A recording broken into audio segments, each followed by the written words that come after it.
ഇനി ആവേശ പോരാട്ടത്തിൽ പോർച്ചുഗൽ ക്രൊയേഷ്യയെ തോൽപ്പിക്കുമെന്നാണ് മലപ്പുറത്തെ ഫുട്ബോൾ ആരാധകരുടെ പ്രതീക്ഷ. പോർച്ചുഗൽ അർജന്റീന സ്വപ്ന ഫൈനലാണ് ഇത്തവണ ഉണ്ടാവുകയെന്ന് അവരിൽ ചിലർ പ്രതീക്ഷിക്കുന്നുണ്ട്. എന്നാൽ പോർച്ചുഗൽ ടീമിന്റെ അസ്ഥിരത ക്രൊയേഷ്യ മുതലെടുക്കുമെന്നും ചിലർ കരുതുന്നു. ലോകകപ്പ് ഫുട്ബോളിൽ ഇന്ന് രണ്ട് അധികാരന്മാരിൽ ഒരാളുടെ അവസാന ലോകകപ്പ് മത്സരമായിരിക്കും. പറഞ്ഞു വരുന്നത് പോർച്ചുഗലിൻ്റെയും ക്രൊയേഷ്യയുടെയും മത്സരത്തെക്കുറിച്ചാണ്. ലൂക്ക മോഡ്രിച്ചും CR7-ഉം ഇവരുടെ ഇതിൽ ഏതെങ്കിലും ഒരു ടീം മാത്രമേ അടുത്ത ഘട്ടത്തിലേക്ക് പോവുകയുള്ളൂ. അങ്ങനെയാണെങ്കിൽ ഇത് രണ്ട് ഇതിഹാസ താരങ്ങളിൽ ആരെങ്കിലും ഒരാളുടെ അവസാന മത്സരമാകും ഇന്നത്തെ. നമ്മുടെ ഒപ്പം മലപ്പുറത്തെ ഫുട്ബോൾ പ്രേമികൾ ചേരുന്നുണ്ട്. എല്ലാവരും അർജന്റീനക്കാരാണ്. പക്ഷേ ഇന്ന് പോർച്ചുഗൽ ക്രൊയേഷ്യയൊക്കെ ആയിരിക്കും. എന്താണ് ഈ CR7-ഓ മോഡ്രിച്ചോ ഇതിൽ ആരൊക്കെ ആയിരിക്കും ഇനി അടുത്ത റൗണ്ടിലേക്ക് ഒരു അവസരം കിട്ടുന്നുണ്ടാകുന്നത്? നമ്മൾ പോർച്ചുഗൽ ഫാനാണ്. അപ്പോൾ നമ്മളെ ആഗ്രഹം ലോകത്തെ ഒരു പ്രശസ്തനായ കളിക്കാരനാണ് നമ്മളെ റൊണാൾഡോ. അപ്പോൾ അവർ കപ്പ് നേടണം എന്നാണ് ഞാൻ മനസ്സുകൊണ്ട് ആഗ്രഹിക്കുന്നത്. മെസ്സിക്ക് ഒരു കപ്പ് കിട്ടിയ പോലെ CR7 കപ്പ് കിട്ടുന്നത് തീർച്ചയായിട്ടും അതാണ് നമ്മൾ ആഗ്രഹിക്കുന്നത്. അതെ, നല്ല കളിക്കാരനാണ്. ക്രൊയേഷ്യ 2018 ഫൈനലിൽ എത്തിച്ച കളിക്കാരനല്ലേ? അത് കളിക്കാരനാണ്. കളിക്കാരിപ്പോൾ എല്ലാ ടീമിലും ഉണ്ടല്ലോ. കുറേ ഏത് ടീമിലെടുത്താലും അതിലൊക്കെ ഒന്നോ രണ്ടോ നല്ല പ്രഗത്ഭരായ കളിക്കാരുണ്ടാവും. അതൊന്നും ആരും നമ്മൾ മോശമാക്കണമല്ല. നമ്മളെ മനസ്സുകൊണ്ട് ഒരു ആഗ്രഹം, ഒരു ഇഷ്ടം, അത്രേ ഉള്ളൂ. അത് ഇപ്രാവശ്യം മെസ്സിക്കൊരു കപ്പ് പറഞ്ഞാൽ മെസ്സി കൊണ്ടുപോകുന്നത് സംശയമൊന്നുമില്ല. ഇന്നത്തെ കളി പോർച്ചുഗൽ അതെ സാധ്യതയാണ്. പോർച്ചുഗൽ എന്തായാലും വരും, സാധ്യത അതെ സംശയമൊന്നുമില്ല. കഴിഞ്ഞ കളിയൊക്കെ തട്ടിമുട്ടിയാണ് ജയിച്ചതാണ് പറയുന്നത്. അതെ തന്നെയുണ്ട്. അതിന് പോലെ ടീം അയക്കല്ലേ. ആ ചെങ്ങായിക്കാർ പന്ത് കൊടുത്താലല്ലേ ഇപ്പോൾ ഗോൾ അടിച്ചാൻ പറ്റുള്ളൂ. പോലെ കൊടുക്കില്ലല്ലോ. പിന്നെ 2 ഗോളോ അടിച്ചു എന്ന് വെച്ചാൽ സ്വന്തം റിസ്ക് എടുത്ത് അടിച്ചാണ്. അതാണ് കളിക്കാർ കളി നല്ല കണ്ടാൽ നല്ലത് തന്നെ നമ്മൾ പറയണം. മോശമാണെങ്കിൽ മോശമെന്ന് പറയും ചെയ്യും. അത്രേ ഉള്ളൂ നമ്മളത്. എന്താണ് നിങ്ങളൊരു പ്രതീക്ഷ? ഞാനൊരു അർജന്റീന ഫാനാണ്. പക്ഷെ മനസ്സുകൊണ്ട് ആഗ്രഹിക്കുന്നത് പോർച്ചുഗൽ ജയിക്കണം. ഫൈനലിൽ അർജന്റീന ആയിട്ട് ഫൈനൽ പോർച്ചുഗലും അർജന്റീന വരണം എന്നുള്ളത്. അതെ അങ്ങനെ തന്നെയാണ്. മെസ്സിയും റൊണാൾഡോയും കൂടി അവരുടെ ലാസ്റ്റ് വേൾഡ് കപ്പ് നല്ല രീതിയിൽ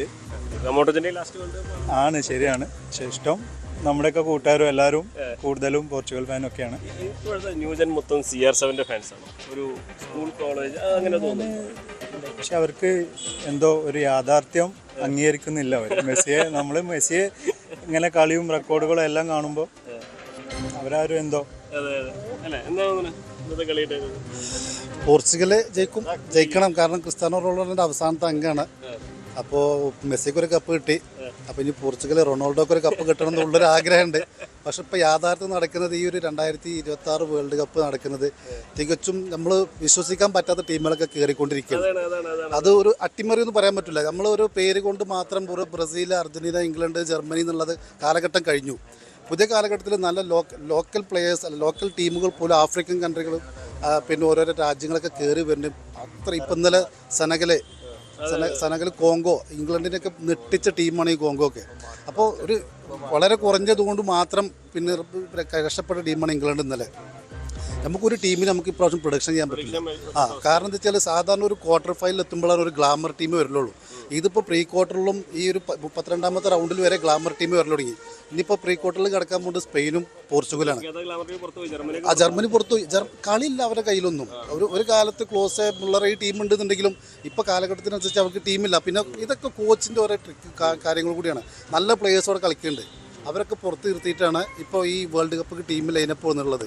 ഇനിയിപ്പോൾ ക്വാർട്ടർ ഫൈനൽ കളിക്കാൻ പോകുന്നത് സ്പെയിന്, പോർച്ചുഗൽ, ഒരു ഗ്ലാമർ ടീം പോയി. അപ്പോൾ എന്തായി കഴിഞ്ഞാലും പോർച്ചുഗൽ ഫൈനലിൽ എത്തണം എന്നൊരു ആഗ്രഹമുണ്ട്. ആ ഫൈനലിൽ ഞങ്ങൾക്ക് ഞാനൊരു അർജന്റീന ഫാനാണ്. ഞങ്ങൾക്ക് ഇരട്ടി മധുരം. സെമി ഫൈനലിൽ വരെ എത്തിയിട്ട് ബ്രസീലിനെ പൊട്ടിച്ചിട്ട് വേണം ഞങ്ങൾക്ക് ഫൈനലിൽ എത്താൻ.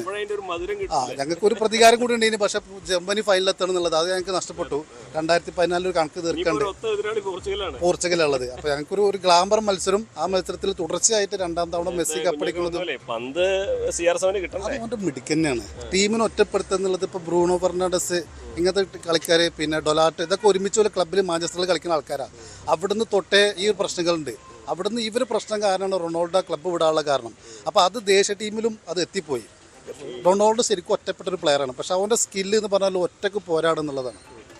നെയ്മറും മെസ്സിയും തമ്മിലുള്ള സൗഹൃദം പോലെ തന്നെയാണ് ലൂക്ക മോഡ്രിച്ചും CR7 തമ്മിലുള്ള. തീർച്ചയായിട്ടും മോഡ്രിച്ചിൻ്റെ അവസാനത്തെ അംഗമാണ്. മോഡ്രിച്ച് 2 നമ്മൾ ഫൈനലിൽ കളിച്ചിട്ടുണ്ട്. റൊണാൾഡോ എത്തിയിട്ടില്ല. അപ്പോൾ നമുക്കൊരു ആഗ്രഹം ഇപ്പം നിങ്ങൾ നേരത്തെ പറഞ്ഞ പോലെ ഇപ്പോഴത്തെ ഫുള്ള് ട്രെൻഡ് CR7 ആണ്. സ്കൂൾ തരത്തിലായാലും ഇപ്പോഴത്തെ പിന്നെ വളർന്ന തരങ്ങളൊക്കെ ഇപ്പോൾ ഏറ്റവും കൂടുതൽ ജേഴ്സി ചിലവാണ് CR7 ജേഴ്സി. അത് ഈ ഒരു അവസാനത്തെ രംഗം ഇന്ന് CR7 2 കളിക്കുന്ന വിശ്വാസമുണ്ട്. പന്ത് CR7 കിട്ടുമെന്നും CR7 ഗോളടിക്കുമെന്ന പ്രതീക്ഷയാണ് അല്ലേ?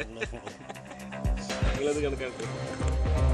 അല്ല, അർജന്റീന കൊണ്ടുപോകണം അർജന്റീന ആരാധന തർക്കമൊന്നുമില്ല.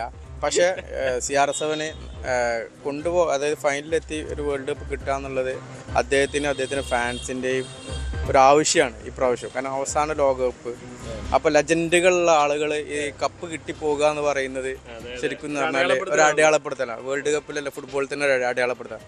അപ്പോൾ ആരാധകർക്ക് നിരാശരാകുന്ന രീതിയിലാണ് ഇപ്പോൾ അവർ കളിച്ചുകൊണ്ടിരിക്കുന്നത്.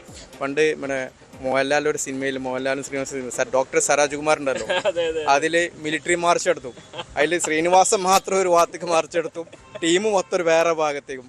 ആ രീതിയിലാണ് ഇപ്പോൾ ശരിക്കും പോർച്ചുഗലിൻ്റെ അവസ്ഥ. പക്ഷെ അതൊന്ന് മാറണം. അവർ ടീമായി കളിച്ചാൽ നല്ല ടീമുണ്ട്. അവർ കോച്ചിൻ്റെ ഉത്തരവാദിത്തമാണ്, അതുപോലെ തന്നെ സഹകളിക്കാരുടെ ഉത്തരവാദിത്തം. ഈഗോ ഭയങ്കരമാണ് അവർക്ക്. ക്ലബ്ബ് മുതലുള്ള ഈഗോ അവരുടെ കളിക്കാർക്കിടയിൽ ഇപ്പോഴും കഴിഞ്ഞ വേൾഡ് കപ്പിലും ഉണ്ട്, ഇപ്രാവശ്യം. അപ്പോൾ 8 വർഷമായിട്ട് ഇത് നിലനിർത്തുന്നുണ്ട്. അത് എങ്ങനെ കുറക്കാൻ പറ്റുന്ന അവർ ആദ്യം ആലോചിക്കേണ്ടായിരുന്നു. പോർച്ചുഗലിന് അങ്ങനെ ഒരു ഒത്തിണക്കം വന്നില്ല എന്നുള്ളതാണ് സംഘം. പിന്നെ അവർക്ക് കിട്ടുന്ന എതിരാളികളും ആ രീതിയിലാണ്. അവർക്ക് നല്ല ടൈറ്റ് എതിരാളികളാണ് വരുന്നത്. അപ്പോൾ ആ രീതിയിലേക്ക് അവർ ടീമിൻ്റെ ഫോർമേഷൻസും എല്ലാം ഒത്തിണങ്ങിയാൽ ഒരു പക്ഷേ ജയിച്ച് അവർക്ക് അർജന്റീന ചിലപ്പോൾ നമ്മൾ പറയാൻ പറ്റില്ല. പക്ഷേ നമ്മളത് ആഗ്രഹിക്കണില്ല. അർജന്റീന ആരാധക നിലയിൽ ഞങ്ങൾക്കും ഒരു സ്വപ്ന ഫൈനൽ കാണുന്നുണ്ട്. 2 ലെജൻഡുകൾ തമ്മിൽ കളിക്കുക, അതിൽ നിന്ന് ഞങ്ങൾ മെസ്സി കപ്പെടുക്കുക.